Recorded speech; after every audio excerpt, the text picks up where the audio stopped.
Therapists of Reddit, have you ever been genuinely scared of a patient and why? This was early on in training, but a mandated client had dropped acid before the session and it started coming on while we were talking. He didn't want to be there as it was and was much larger than me, 5 feet 0.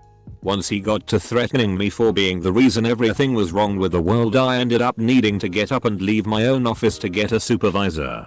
I definitely thought he would hit and or strangle me if I stayed. The only one I have felt a little scared of was one who threatened to kill me. I knew she meant it. She had already assaulted a number of other staff. She got sent to a higher security ward and I heard she had broke staff's fingers first day she was there.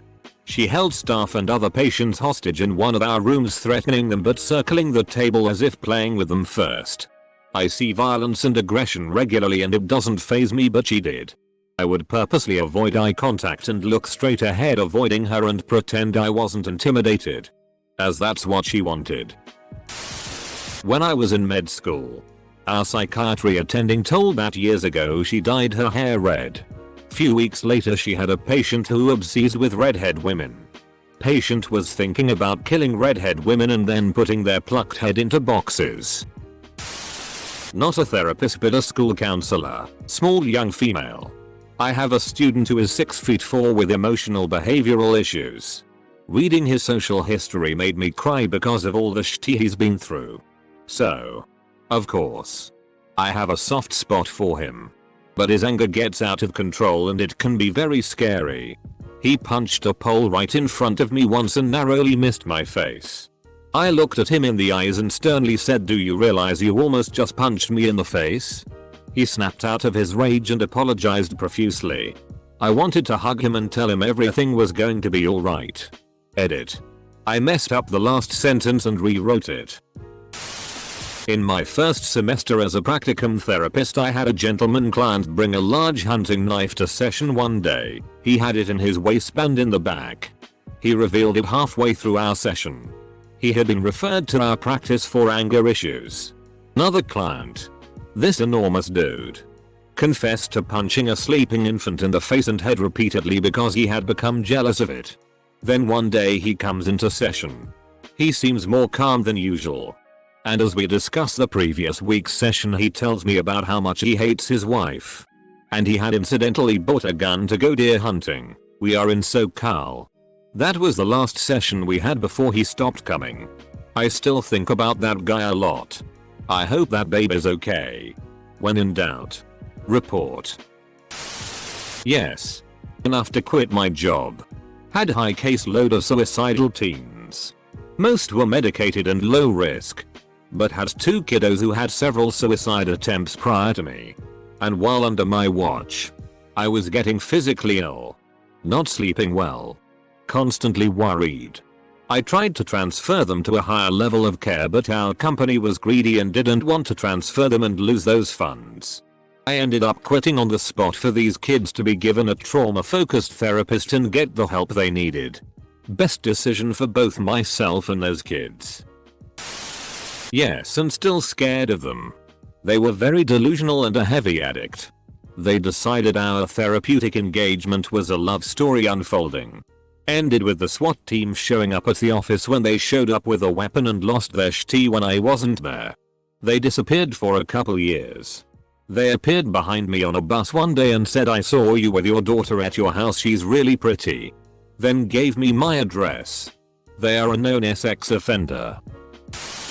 Worked with a patient that complained of reoccurring night terrors about lobsters being boiled alive. He couldn't figure out what was causing them. The fact he killed his GF, chopped her up and boiled her head didn't seem come to him as a reason he might be having these dreams. Obligatory, not a therapist but an EMT. Have one PT that calls us saying he overdosed on meds probably once every 1-2 months. Wears stuff with our logo and pretends to be on our ambulance service. This person used to show up to actual scenes and pretend to be one of our first responders. It took a deputy putting him in cuffs before he stopped. He also has a radio and a pager. Radio only receives, and will record out conversations and send them to me. Strangely enough, he is actually a very nice person, and if you talk to him without mentioning the ambulance you would never know he has issues. Doesn't scare me but scares some of our more experienced crew members, so I'm guessing they know something I don't. Worked residential for 20 years. Had only 2 kids scare me. One put his baby sister in the freezer. She was found quickly and was okay. He was charming. A good looking kid and quite clever. Also no history of trauma or abuse. Serious serial killer vibes. One was horribly abused and somehow figured out I was pregnant. I wasn't showing at all since I was fat. He would just stare at my stomach. I asked to be moved to a different group. First kid was or still maybe a case study for students at the local big university. Edit. To add why first kid was scary other than the horrible act. I'm an actual therapist. The first in the thread. The only time I've ever been scared is when my physical safety is threatened, such as a patient blocking the door, hinting they know where I live, or implying they'd like to hurt or pay me. I have a stellar poker face, and once these really tough patients realize that I'm unfazed they usually drop it. My strength in therapy is mostly just broad acceptance and tolerance of whatever they bring to the table. I let them know when I have to break confidentiality from the get-go, and that's that. I was genuinely scared of a 17-year-old client I had. They were adopted and then given back to Child Protective Services. They told me in session they had an entire plan to burn their house down to the date and the time.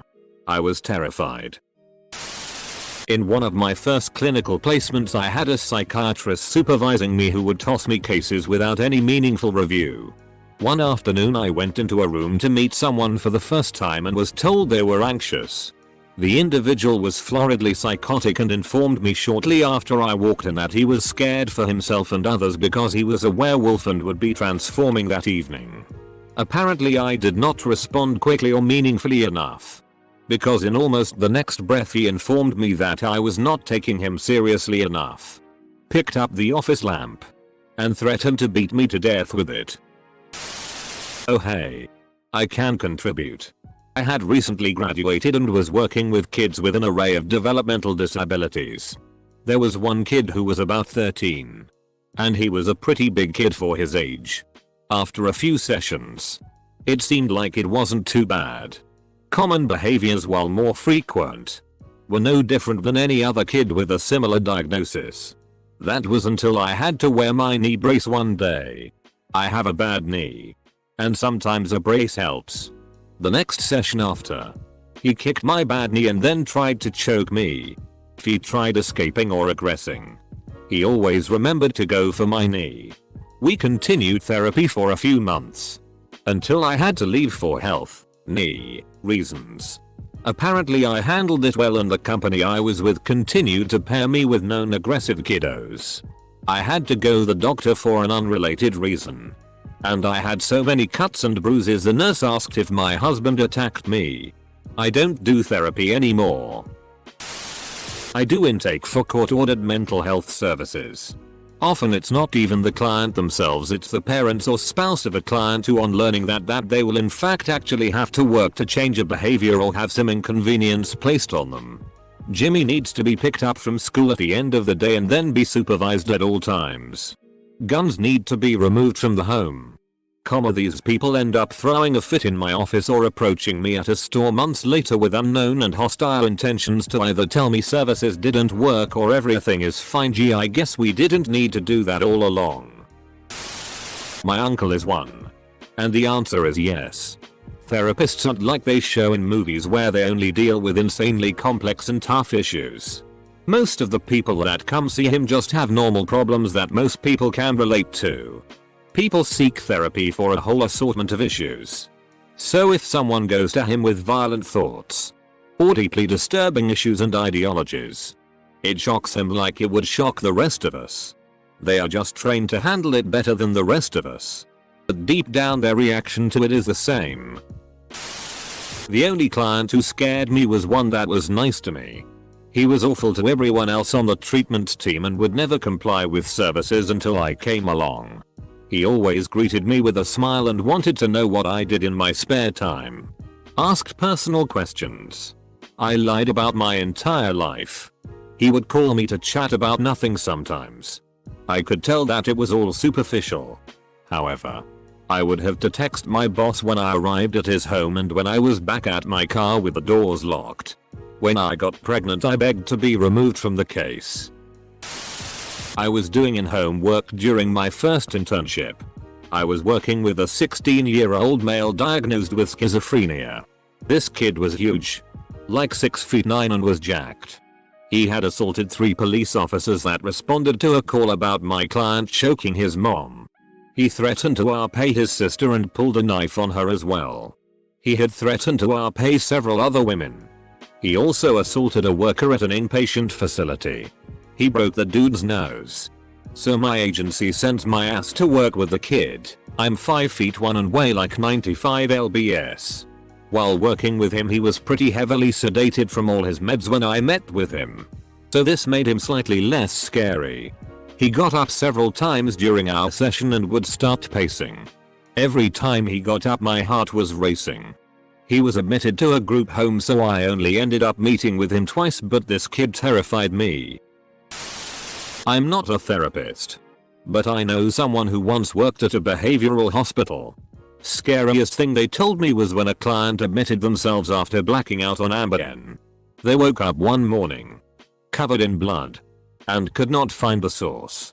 They went to the bathroom only to find that their poodle was disemboweled. Demonic words were written in blood on the walls. And there was a recording of them doing everything on their own. They swear they had no recollection. Nothing. The clinician called the family to gain further history and background.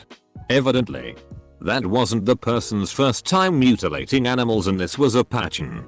The family said that they reviewed the video and it was a massacre. I take Ambien for sleep. The blacking out and doing things you don't remember is typically called the Asiambine walrus. I can't imagine this could happen just from the Ambien. You're still cognizant while doing whatever thing. The most loopy shit I've ever done was try and make muffins in the middle of the night and got the wise idea to pour the muffin mix in the toaster. Had to get a new toaster. When I worked with family court, there was this super smart, super troubled kid who was in hot water for beating up a random guy on the street with a baseball bat. Open and shut. Surveillance camera caught everything. Apparently he didn't know his victim. Just a random act. Anyways, he was being tried as an adult. He really beat this dude up and was being held in adult jail pre-trial. He was assigned a therapist and had a few sessions per week. Long story short, one session the kid gets mad, grabs the chair he was sitting on, and beats his therapist within an inch of his life. I think the poor guy was on a ventilator for like a week. Yeah. Kid had some issues. Not a therapist, but I used to be friends with someone with borderline personality disorder and Munchausen's. She couldn't keep a therapist. It wasn't until late in our friendship that I realized just how mentally ill she was. She lied all of the time. Her efforts even with her therapists were with the sole purpose of being seen as a hero. When therapists would tell her that they weren't able to help her and she needed someone who specialized in BPD, which she didn't think she had, she'd be furious. I genuinely worried about her therapist and anyone around her. There was a time I even let the therapist know what she was saying to see if she wanted me to report it to the police. The woman was very, very scary. My first job as a therapist in community mental health, we had no close time and were expected to accommodate any and all late session requests from clients with no security. It was insane. We had an incident occur with a co-worker. Her client exposed himself during session. At the next staff meeting we were berated and gaslit about safety. You should park closer, yet we would also get in trouble for parking closer and told those spots were for clients. Needless to say, I only stayed there about 7 months. Not a therapist per se, but in a therapeutic role. I had a patient that was very sick. He was very racist towards white women, which I am, so he was already combative with me. The worst encounter was when he had me cornered in the office, where I was the only staff, and was posturing at me because I made a short comment where I disagreed with him on the formation of black holes. The second time was in someone's home. I was on edge before even going in due to the situation. While speaking with this person, they continued to escalate but couldn't explain to me what was going on. Turns out he was in recovery from his pedophilia and had assaulted a minor child the night before. He escalated to a point where I was scared for my personal safety, and when I went to leave I found that he had removed the doorknob and I was locked in the apartment with him. I was able to talk him into letting me go, but I really didn't know if it was going to happen. I used to be a therapist before this story. So basically I got this patient who witnessed his mom get stabbed by his father. After that happened he only started talking about gore and threatening people. I worked with him for a month and he started getting way better. I started to get comfortable in front of him and so did he. Then one day he comes into my office. He comes up to me and from his back he pulls out a knife. I barely have time to dodge the knife. The guard runs into the office and grabs the kid. He got sent to juvie and I quit after a week. TLDR. Almost got stabbed by a patient. As a school counselor, there are kids who hit every red flag and who make the hair on the back of my neck stand up. I love them all unconditionally and will do anything to support them. But it's hard not to be afraid of what they may become or may do in the future. Let me just say, I'm a therapist. I've been in practice 14 years.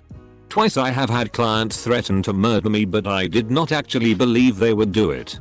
I had another client who had killed someone and was not caught, but he was super nice to me. Never really been scared by a client. I am a male therapist, which does make a difference as around 80% of therapists are female. Social worker and therapist. My genuine cases of fear prompted by clients are a little different from a lot of the cases here. As background, I'm a cisgender male clinician working with individuals with severe and persistent mental illness. While I've been definitely threatened before with physical violence, the situations that really scare me are when clients threaten to make accusations of sexual misconduct. I've had cases of clients either send inappropriate pictures to me or try to proposition me, who then later threaten to make reports, especially when I talk about appropriate boundaries, or if I don't help them obtain something, as I also work as their service coordinators. This is particularly scary to me since I'm essentially a mobile therapist. So I see people in their homes. Thankfully it has never happened, but the mere threat of it happening has certainly scared me.